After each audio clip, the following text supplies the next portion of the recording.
L'Algérie a toujours été avant-gardiste en termes de participation de la femme dans les affaires politiques.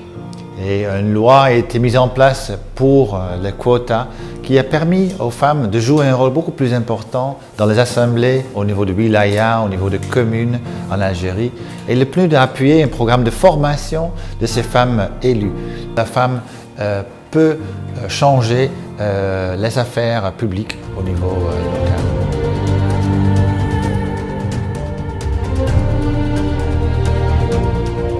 فإذا كانت الجزائر قد عرفت تحقيق مكاسب هامة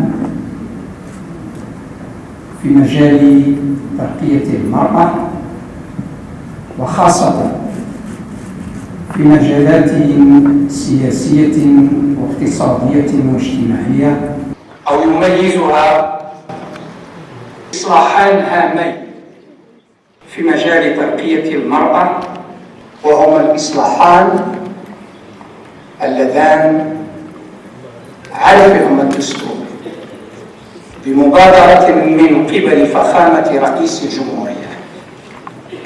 أين تقوم المرأة برامج التسيير الميداني والأسهل لتوفير خدمات نوعية للمواطن واحتلالها مناصب سامية كمديرات ومستشارات ومفتشات ومتصرفات ومهندسات وتقنيات إنسانيات، ناهيك عن وجود 5 نساء في منصب والي وحوالي 100 رئيس دائرة.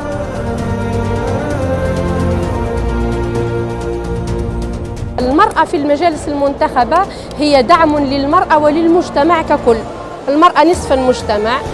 هذه السياسة جعلت المرأة شريك فعال. أنا أقولها بصريح العبارة أن المواطن لا يفرق بين المنتخب والمنتخبة، بل يفرق بين الأفعال وبين الأعمال.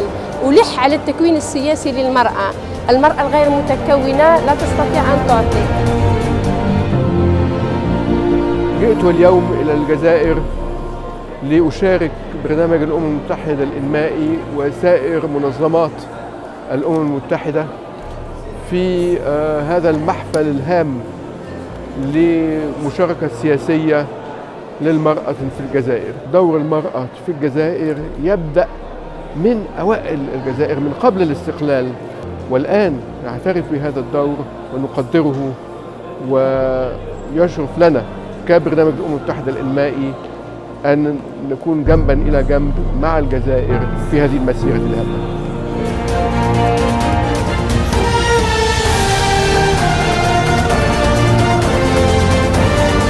احنا في الجنوب تقريبا كانت عندنا ديك الفكره نتاع المراه، يعني ما عندهاش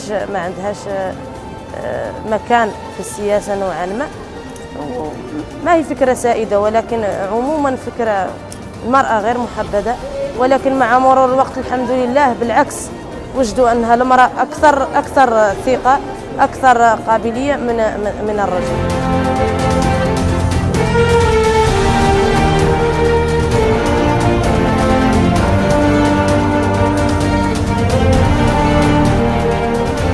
La Suisse est très heureuse de pouvoir soutenir ce grand projet du ministère de l'Intérieur et du PNUD pour la formation des femmes élues locales.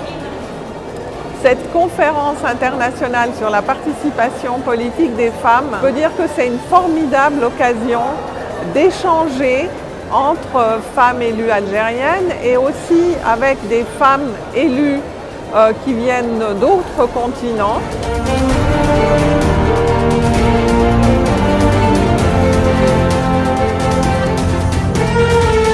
هذا المؤتمر كان مهم جدا كجزء في تعاون بين الجزائر، المملكة المتحدة وبرامج الأمم المتحدة للتطوير، تحسين في تشديد مشاركة المرأة في المجتمع ومشاركة المرأة في مجال السياسي جزء أساسي لهذا تمكين، لهذا تطوير. وساعدني مشاركة في المؤتمر شخصيا. ومهم الذكر أنه هذه الجهود سوف تستمر، هذا التعاون سوف تستمر. سوف توزيع المشروع من تقريبا 12 ولاية إلى أفتكر 48 ولاية.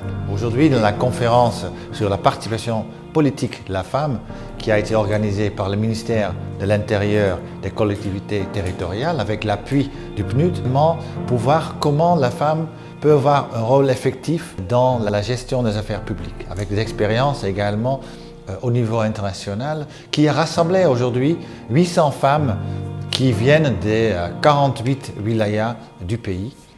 Ces femmes ont débattu pendant ces 2 jours comment la femme peut jouer un meilleur rôle dans les affaires politiques du pays, et ont fait 13 recommandations, et ce qui démontre que l'Algérie reste avant-gardiste avec ses recommandations.